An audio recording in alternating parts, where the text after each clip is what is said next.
listening part of the occupational English test has 3 parts, and in each part you hear a number of different extracts. At the beginning of the test, you will hear a beep sound. You have time to read the questions before you hear the extracts. You will hear each extract once only. You have to complete your answers as you listen. At the end of each test, you will be given 2 minutes to check your answers. Part A. In this part of the test, you hear 2 different extracts. In each extract, a health professional is talking to her patient. For questions 1 to 24, complete the notes with the information you hear. Now look at the notes for extract 1.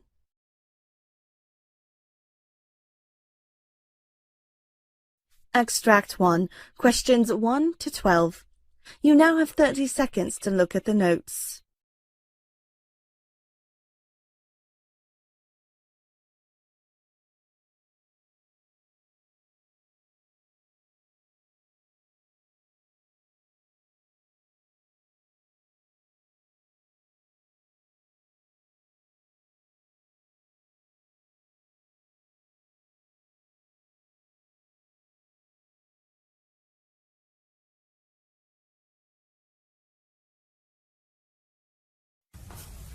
Could you please state your name and your birth date?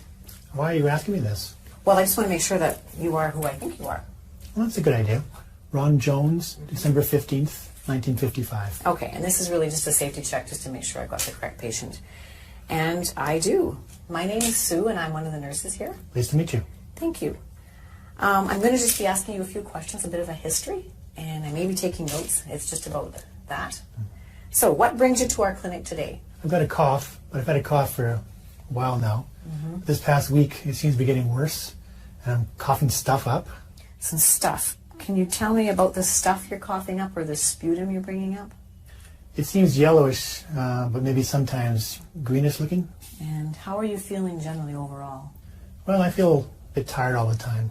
Okay. Are you having any fever or chills? No. No? Are you on any medications? Yes, I had been taking some antibiotics. Okay. They didn't seem to do much, so I stopped taking them. Okay, well, I'm just going to give you a little information. Antibiotics work best when you take the whole dosage. If you start and stop them, the bacteria might not be killed, and then it can come back and be a little bit stronger.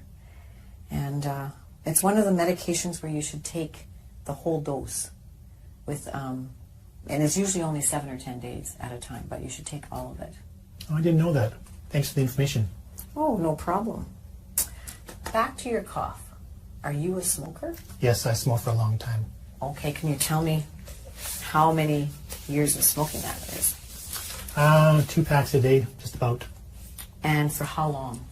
35 years now. Have you ever thought about quitting? Yes, but it's really hard now. Yeah, I've heard that it is. I haven't experienced that, but I have some information on a smoker's helpline. Would you like to see that? Sure. What have I got to lose? Okay. Well, I'll give that to you before you leave. I know you've told me you don't have a fever, but I would like to take your blood pressure, pulse, your vital signs just before the doctor comes to see you. So is that okay with you? Sure. And then I'd like to listen to your chest as well. Okay. Okay, good. Well, I'll get that ready. First, I'm going to take your temperature.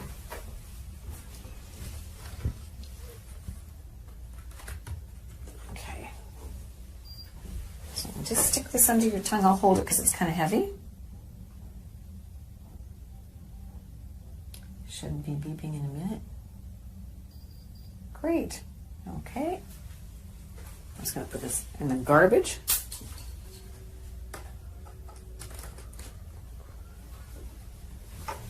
And I'm going to take your blood pressure. Now I need to climb up and grab this. You've had your blood pressure done before? Yes. Okay. So I need your arm.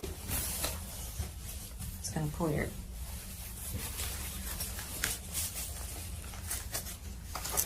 And I'm going to have to get my stethoscope. And have you had your blood pressure done before? Yes. Okay. Do you know what it is? No. No. Now I'll take your blood pressure.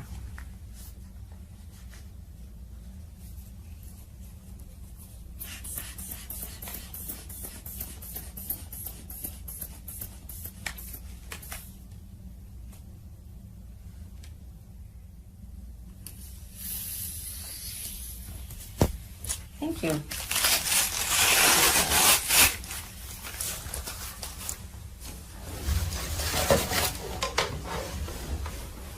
Now, lastly, I'll check your pulse. Excuse me.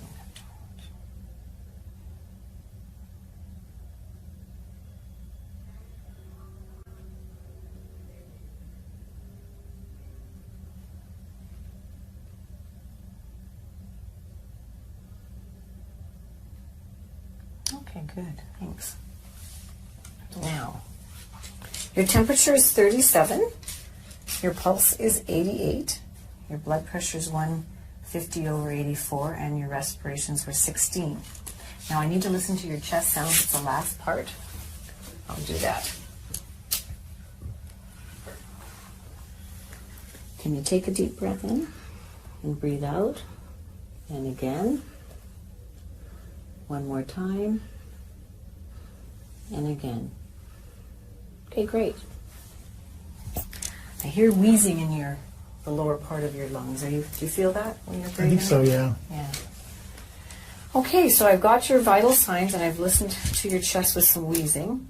The doctor's going to be coming in next. I'm just going to give her the results of what I've just done, and she'll come and visit with you, and then I'll see you after that. Okay, Okay, thanks. good. All right.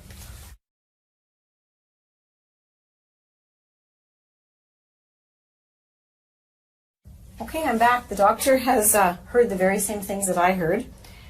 She's told me she's going to give you some inhalers to use at home. Have you ever used an inhaler before? Yes, I have, but they even showed me how to use a spacer. Oh, that's great. The spacer is supposed to help get the drug down deep into your lungs where it can work where it's supposed to. And have you ever had 2 inhalers before? No, why? Well, they're 2 different drugs, and you need to know which one you should take first for the best medication usage for your body. So one of the inhalers opens the tubes in your respiratory lungs a little bit bigger, so it should be taken first.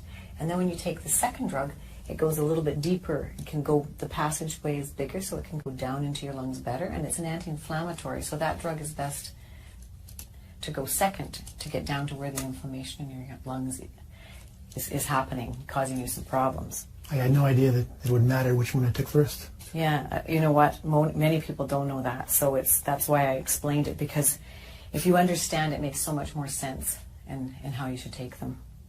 I've learned a lot today, both about antibiotics and now inhalers. Yeah, good. I'm glad I could help with the information, and anything. So what's next? Well, I think you can go home with your prescriptions. The doctor wants you to come back in about 10 days and take another course of antibiotics, but the whole dose. And 10 days later from now, you can make an appointment. So you make the appointment today on your way out, and you'll be seen again then. Okay, thanks for everything. I'll see you next week. Oh yeah, can I get that helpline number? Oh, right, I did get it when I was out of the room, so here it is. It's for you, the helpline number, and you give them a call and see what happens. Okay, thanks. Okay, great. Bye. Bye-bye.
For questions 13 to 24, complete the following notes with a word or short phrase.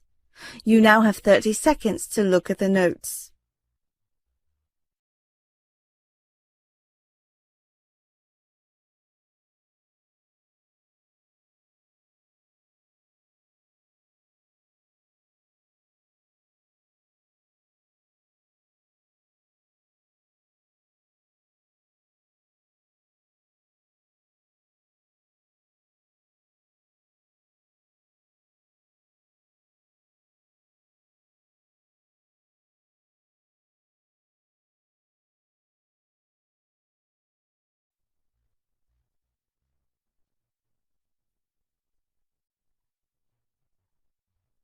Mr. Murray, I'm Dr. Corbett.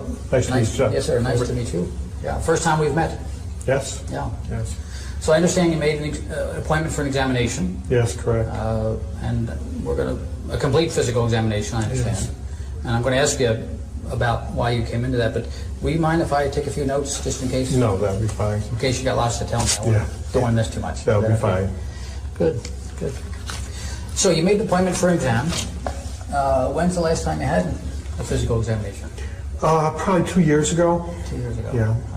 Okay. Well, tell me why you made this one. Well, I had these chronic headaches going on that I've had for about 3 months now, and they're just not getting any better, and I want to see if there's something we can do about it. So when you say chronic, you're referring to the fact that they've just been steady for 3 months, or they've been longer than that? Well, it started 3 months ago, and they're like every other day or so, and now I'm having them every day. And So you have no days when you don't have a headache? I have a headache every day. But at the beginning, it didn't seem to be quite as noticeable then for you. No. Describe the headaches. Where are they, and what do they feel like? They start at the back of my head here, and they kind of come up around my temples, I guess you call it, and into the front of my head. Sometimes they're throbbing. You know, other times they're not quite as bad. Yeah. So it's both sides of your. Yes. It starts in the back and comes up the front. Correct. Do you have a headache all the time, or does it just come in episodes? Well, I have a headache all the time until I take something. I take Advil and Tylenol that seem to help it, and that eases it up. Is it ever gone? Or is Not it always something there? There's always something there. I always know it's there. It's just the intensity of it. I see. Can you tell me a little bit more about what you notice? For example, when is it the worst? At night, in the morning, or doesn't it make a difference? Well, it doesn't make a whole lot of difference. When I don't get enough sleep, it's really bad. If I move my head in a certain way, or if I strain or stretch my head in a certain way, it seems Like to be what worse. way? Can you show me that? If I go like, you know, to the back, or if I'm, you know, bending over, just any exaggerated moves. Any exaggerated move makes it seems to worse. make it worse. Yeah. And if I don't take the Advil and the Tylenol, it seems to be worse. Makes it worse too. I see.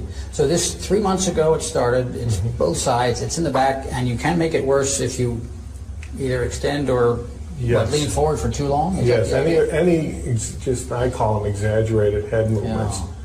What happens when you're lying down? Does that ease it or make it worse?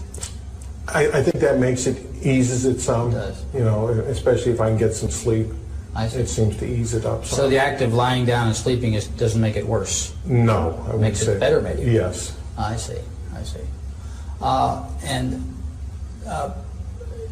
Does it change based on if you're eating, for example? No. You know, Does eating make it worse or better? No, eating doesn't seem to. So having a full stomach exasperate it. doesn't No. seem to bother it at all. Either, no? How about if you're concentrating? Is when you're driving or reading? No, it doesn't make it worse, except when it's really bad, I have a hard time focusing. Okay. Yeah, know. that's helpful. Yeah. Yeah. Does it ever seem to be more one side than the other? No, it always seems to come up and be just, it kind of like meets in the middle. Meets in the middle, huh? Starts in the back, goes around, meets in the middle. Like a tight band. Yep. And the part that's always there is what? In the back or all over? I would say in the back. In the back Yeah. there too. Yeah. Always starts in the back. I got rear-ended in a car accident, and I can remember my neck got jerked, and I had a sore neck for a couple days, and then the headache started shortly after that. So that accident started this thing off. That's when it all So started. you had no headache before this? No, I had That's helpful. no previous headache. So tell me about that. How fast were you or were they going? Well, it wasn't very fast. It was in a parking lot, and I was backing out, and somebody else was backing out the other way, and we met. And I just remember that jerk of my head, Gotcha. and having a stiff, sore neck. So both cars couldn't have been going more than startup. Yeah. Okay. 5 miles an hour or something like that. Did you strike your head when that happened? No. Did you recall? Not that I recall. Yeah. I just remember it kind of being, I guess they call it whiplash. Did you get out of the car right away? Then I sat there for a few minutes, and then I got out of the car. It startled me. Did you? Yeah. Then you said the headache started after that. How long after the actual accident did the headache start? 3 or 4 days after. So it wasn't right away. There Wasn't was a right little bit of a away, warm-up. yeah. There was a kind of an interval in there where you Yes. felt fine. I see. Did you think that you had hurt yourself? I didn't think I really had hurt myself. I didn't, you know, I felt startled and, you know, just kind of shaken, but I didn't feel like I was really injured. It didn't. Okay. I didn't go to the hospital or anything like that. Yeah. Have you? And you said you take some things for it. What actually helps it? What do you? Tylenol and Advil. I take, I guess it's, How much do you take? I take a lot. I take 16 Advils, 4 tabs, 4 times a day, Wow. and I take, Self-prescribed? yes, 2 Tylenols 4 times a day. So I'm taking 8 Tylenol and 16. 24 pills a day. Wow. I take it you warmed up to that. That you weren't using. Right. I started out with I less see. and it wasn't working, so I just I kept see. adding to it, and it does give me some relief. It's a lot of medication. It doesn't, yeah, it seems like too much. That's one Is of that- the reasons I came to see you. Good for you. Yeah. Does that mean it just keeps getting worse? The headaches just kept getting worse, and the severity of them, yes. Yeah. That's a lot of medication. Yes. Before you had this accident, did you use those medications much, if at all? No, very seldom. No, never had to take that kind of thing with No. any regularity at all? No. Okay. Okay. I need to know, too, what else do you experience? Anything else? Does this make your body feel different or painful or uncomfortable in any way? It makes you feel stressed. I feel stressful with it. I can't sleep well. It's uncomfortable. Yeah. It's just kind of a nagging thing that's there all the time. Does it bother your shoulders, your arms? You feel anything down here? No, no, Strength, pretty good. tingling? No, no. Not really. How about just being able to use your arms in normal motion? Yeah, That's not disturbed at all? No, that's fine. I see. That's I fine. see. Wow, so you had an accident. Took a couple of days for this thing to get to you, 3 or 4 days, but then it started bothering you and persist, and now almost has this stubborn worsening. Is that what I'm? Daily. Daily. What kind of work do you do? I work in a car dealership. I'm a service manager. Oh yeah. Yeah. So has this had an impact on your ability to just do your normal stuff? Well, again, it has in that it's uncomfortable. I feel stressed because of it. I'm able to do my job. I So like you my can job. do your work. Have you missed any days from work? I think I missed 2 days in the beginning, but I've been at work since then. I'm able to go to work, but I make sure I have my Advil and Tylenol with me. Other than that, I'm You working sound like a great okay. employee to me. To work through this kind of thing is pretty difficult. Well, I like what I do. You know, I work on vintage cars on the side. I see. Yeah. And so I Okay. try to make it. You know, I have a sense of what you're telling me. What's your diagnosis? I don't know if I did something to my spinal column back there. I don't know what you guys call it, but something happened when I got hit, is what I think. A jerk did something. Other than that, I don't know what it is. But you're fairly sure there was a couple of days in there where it wasn't obvious to you that there was anything wrong. Other than it just being sore. Okay. It was sore and stiff. But the headaches didn't start, like I said, until about 3 or 4 days later. So there was some discomfort Yes, right there away. was. But you would call it more a soreness or stiffness Yes. than an actual headache like you're Right, having now. Okay. right. Gotcha. Yeah. I need to know a few more things Okay. about the effect of this on you. How's your sleeping? Do you sleep okay? And I don't sleep well at all. Why not? The headache, the discomfort, it's hard to get to sleep. I sometimes can get to sleep and then the headache wakes me up. So my sleep patterns have been totally So that's disrupted. So how much sleep are you getting at night compared to what you'd like to get? Well, I used to sleep the night through, which was probably at least 8 hours. And I'm probably up 3 and 4 times a night now. Wow. And how long is that? I would call it a sleep deficit. How long has that been going on? Well, this happened 3 months ago, probably 2.5 months now. Because it wasn't as bad in the beginning, but they did just get worse. No. Did you consult with anybody else, or you've been just toughing this out on your own? I've just been Pretty toughing much. it out on my own and Yeah. trying to, hoping it will go away, but it's just getting worse. But you have been able to do your work, think, use your hands? Yes. Nothing disturbing that way, huh? No. Gotcha. Anybody else know? Did your wife, are you married? Yes, I am. You've been talking to your wife about this? She certainly knows.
That is the end of Part A. Now look at Part B.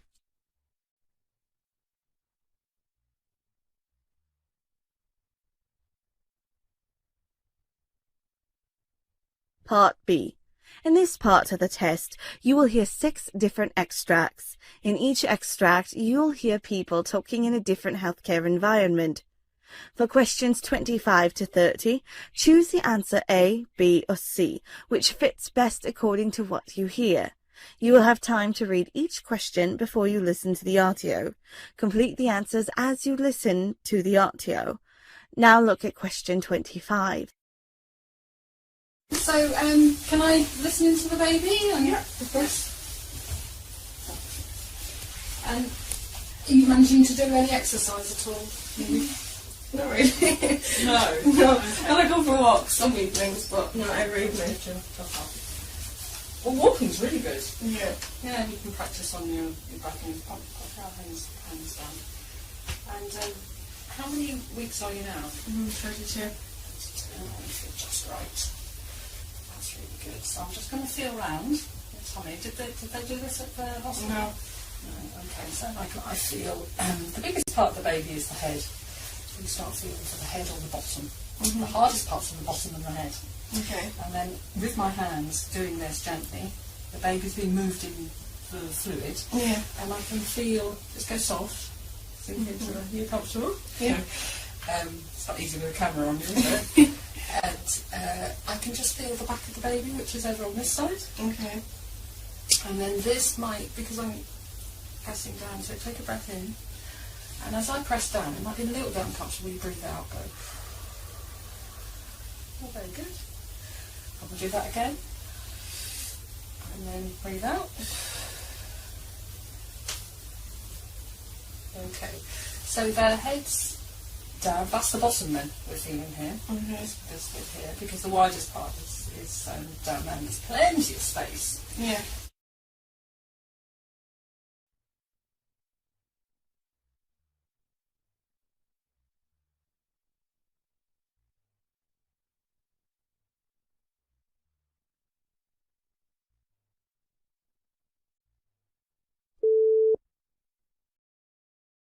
You know, nurses often play an integral role in all of our lives. They're the comforters and caregivers in the best and worst of times. And this week is National Nurses Week, by the way. And Perry has a very touching story of a nurse and her patient. Yeah, well, Nicole Leroy has lived this story for the last year and a half, but it's just now being told. A stop inside the Little Clinic in the Hyde Park Kroger during her lunch hour one afternoon, and a chance meeting with the nurse working that day may have saved her life. This is a journey Nicole Leroy has been waiting a year and a half to take, back to see her nurse at the Little Clinic. Hi. Oh. How are you? Good. I just want to thank you. Jessica Smith, a family nurse practitioner at the Little Clinic, listened to Nicole, something several doctors hadn't done. You researched, you looked in your book, you tried to figure out what it could be. And a month later, I found out that I had cancer. Cancer, stage 2 Hodgkin's lymphoma. I'm 36 years old. I'm in the best shape of my life. You don't think it could happen to you. A diagnosis a year in the making. I've been to a gynecologist, a dermatologist, primary care twice. And each one of them told me that I was either just virus clogs in my lymph nodes, or that I was self-inflicting, or that I had depression, I had anxiety. But Jessica thought it could be serious, so she encouraged Nicole to keep fighting. She looked me in the eye and she said, you need to go follow up further. You need to go see your doctor again. You need to push.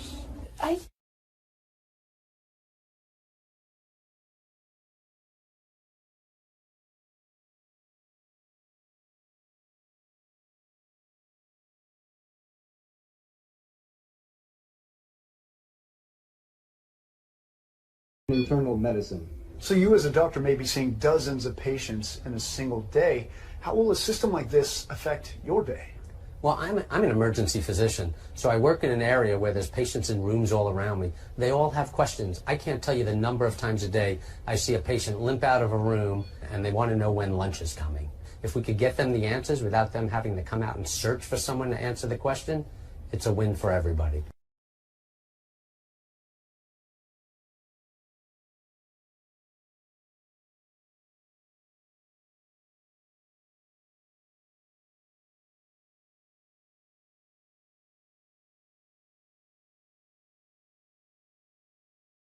These devices are incredibly simple. There's just 2 buttons on it that you need to know about. The first one is the green one, which says on and off, and that's the first step. Stage 1, turn it on. Call emergency medical services now. It tells you exactly what to do. Remove all clothing from chest and stomach. Peel off the pad labelled 1. Now we've got the pads on the patient's chest. The next thing is the device will analyse the rhythm and recommend a shock if appropriate. Patient. Shock advised. Stand clear. It's asking me to press the button to give the shock. Shock delivered. So that's the shock delivered. Now what will happen is that you'll carry on doing CPR if appropriate, and the machine will go into a cycle then when it reanalyses and gives further shocks if need be. But all you need to do is just listen to what it's telling you. Begin CPR now. And this one's even got a little button that if you press it, it'll give a sound prompt so you can get your CPR at exactly the right rate. Trust me, if I can work one, so can you.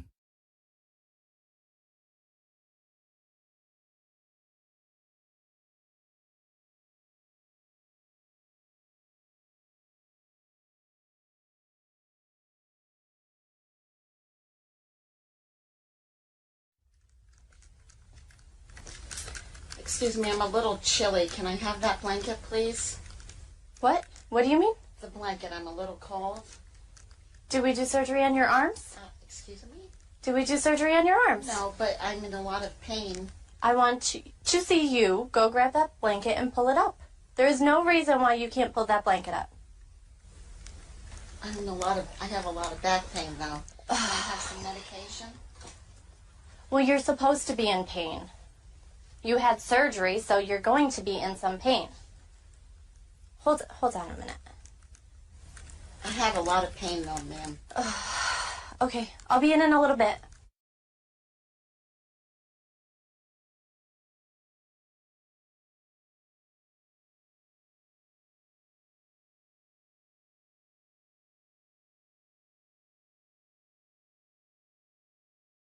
My name's Phil. I'm an instructor, and Holly's a student working with me. We're going to be taking care of you today. Would it be okay if we ask you a few questions? Yeah, that's fine. Okay. I'm just going to verify your first and last name. If you could tell me your first name for me. It's Lori. All right, and last name? Smith. All right, and your birthday? August 1st of 1974. All right, and Lori, what do you prefer to be called? You can just call me Lori. All right, it's nice to meet you. Thank you. Yes, nice to meet you.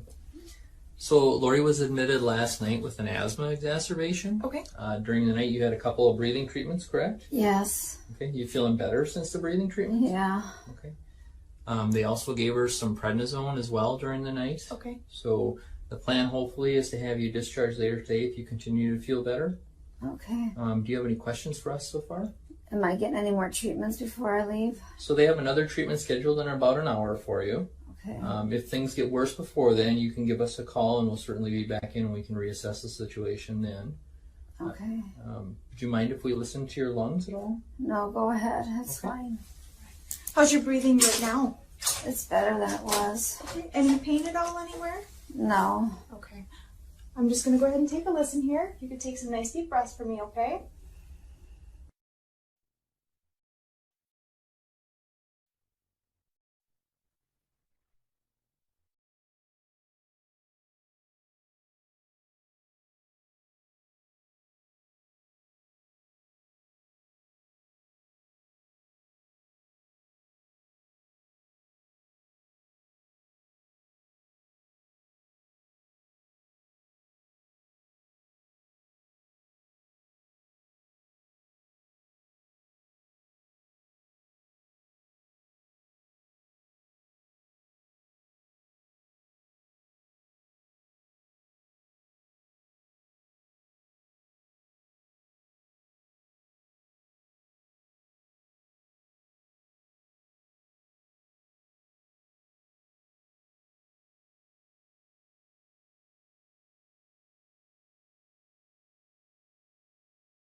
That is the end of Part B. Now look at Part C.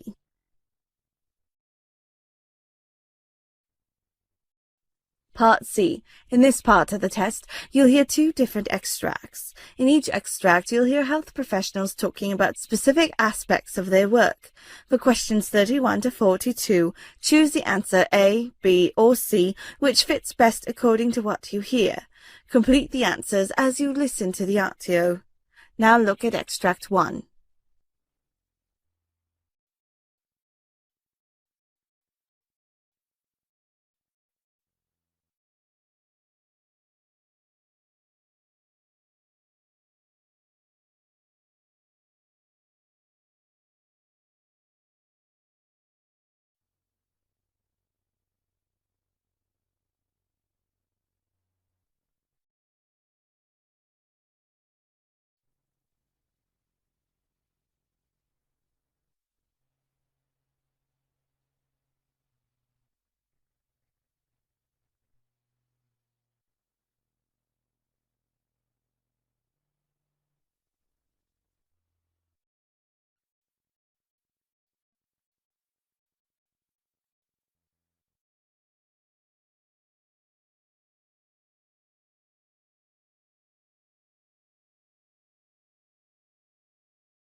I wrote a prescription for antibiotics. I did want to talk to you, though. I'm a little bit concerned looking through his chart at how many ear infections he's had recently, and I noticed that you had checked the box that someone's smoking in the home, so I was wondering if you can tell me a little more about that. Well, it's just me and him, and I do smoke. I try really hard not to smoke around him, but I've been smoking for 10 years, except when I was pregnant with him. But it's so stressful being a single mom and having a full-time job, and so it's just, that's why I started smoking again. You have a lot of things going on, and smoking's kind of a way to relax and de-stress. Yes, yeah. Some people have a glass of wine, I have a cigarette. Sure. And it sounds like you're trying not to smoke around him. Why did you make that decision? I know it's not good for him. I mean, I've read those things about ear infections and asthma and stuff, but other kids have ear infections and their parents don't smoke. So on the one hand, you're worried about how your smoking might be affecting him, and on the other hand, you're not so sure if it's really the smoking that's causing these problems. Right. Yeah. I mean, he doesn't have asthma. He hasn't had a lot of other problems that his other friends have. So, and I've thought about quitting before in the past, but I just don't see how it's possible right now. What made you decide to quit smoking when you were pregnant? Well, he was inside me and we were sharing everything, and I knew that he would get some of that, and I just didn't think I could live with myself if something happened to him. Right now, though, it feels almost too difficult to even manage or even to try. Yeah, exactly. How were you successful when you quit before? I don't know. I think about it now. I don't even know how I did it. I just did it. You know, I just couldn't imagine like him not being born or going into labor early and him having problems and stuff like that, all the stuff that they talk about with women who smoke. So that was just enough to say, okay, you know what, I'm not going to risk that. Mm-hmm. So the risks were so scary then that you were able to stop. But they don't feel as scary to you now. No, I mean, we're two separate people, and like I said, I try really hard not to smoke around him. I'm pretty good about that. I don't let other people smoke around him. So you're doing the best you can do. Yes. Yeah. Okay, but it sounds to me too like part of you really does want to quit. Yeah, I know that I need to, and I keep every new year I say, okay, this year I'm going to quit smoking, but then something happens and it just doesn't. It's on your to-do list. It's just not making it to the top. Yeah.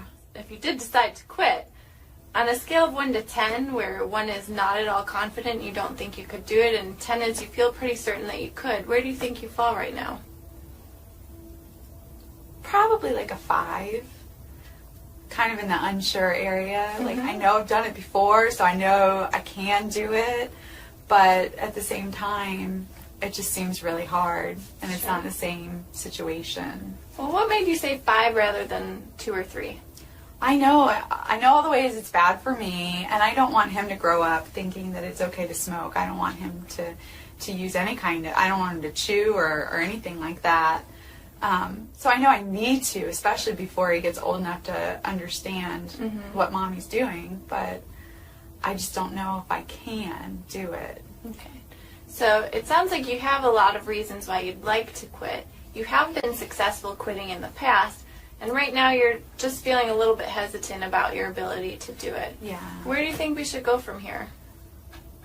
I don't know. I'd like some help. I just don't know what kind of help I need. Sure. Well, if you'd be interested, that's something I can definitely talk to you about. There are a lot of new options that can actually help people be way more successful in their attempt at quitting. There's different medications you can try. I don't like medicine. Okay. There's also a lot of support groups and classes that you can take where you have other people to go through it with you, and sometimes just having that support can be a big part of it, especially for people like you where smoking is such a stress reliever. That sounds nice, but I'm not sure if I have the time for all that. Sure. It feels like something that would take up a lot of time and maybe not fit into your life. I wonder if we could talk about some options that might fit into your life. That would be really nice. Okay, well, if you're willing, then we could set up another appointment where you could come in and we could talk more about that. I would like that. That would be great. Great. Thank you. Sure.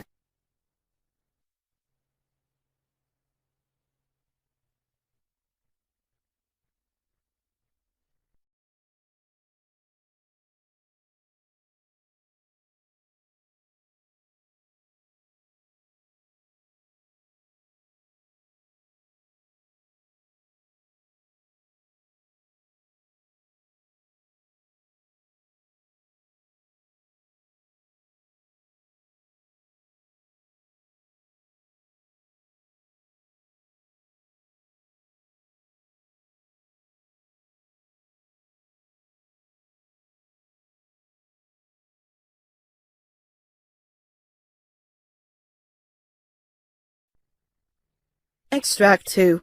Questions 37 to 42.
Here in the Health Report, we cover all sorts of research. The Mediterranean diet, what fat is right for you, how much salt is safe, diets to protect you from diabetes, early death, heart disease. So this next segment is actually a bit perturbing. We're being told that almost all this research is wrong. Yes, John Ioannidis is Professor of Medicine at Stanford University, and he says the scientific approach taken by nutritional researchers is nowhere near rigorous enough, and we have to go back to basics if we're to learn anything significant about how diets impact health. Thank you for inviting me. Now, we've had you on lots of times before, talking about various things and demolishing a few iconic areas of health and research. You're arguing that nutritional research needs radical reform. On what basis do you say that? Well, there's clearly a factory of papers being produced in nutrition epidemiology in particular that don't meet very high standards of credibility. The type of research that is being done in nutritional epidemiology, it's not an issue that there's bad scientists involved in it. You know, maybe excellent scientists are involved in it, but the odds of getting it right are extremely small. Let's look at that in a moment, but you quote in your paper some really bizarre conclusions that you might come to from if you've believed past nutritional research. Do you want to just tell us some of those bizarre findings and their relation to either longevity or shortened lifespan? Most of these studies are not experimental. They're not randomized. They're just observing people who report what they eat, and they take that seriously, that this is reflecting exactly what they ate, which is one major assumption. Second, people take these behaviors and these numbers as causal, which means that they look at the numbers and they translate them to an effect of these nutrients or of these foods on mortality. And then they also make another assumption that these risks are applicable to the entire lifespan. So then, let's take a number like 15% relative risk reduction in mortality or 15% increase in survival. which is a typical number that comes out of these studies. And this is the number that is the summary of all the data, for example, on what is the benefit with eating 12 hazelnuts a day. If you translate that to a gain in survival, you take 80 years, you multiply that by 15%. This looks like a 12-year gain in survival just by eating 12 hazelnuts a day, or literally one hazelnut a day would give you one more year of life as a benefit. It's a ridiculous calculation. It is not so, of course. Even if you believe that one of these foods or one of these nutrients or a couple of them may be important, it's impossible to believe that every single food, every single nutrient will have such tremendous benefits or such tremendous risks.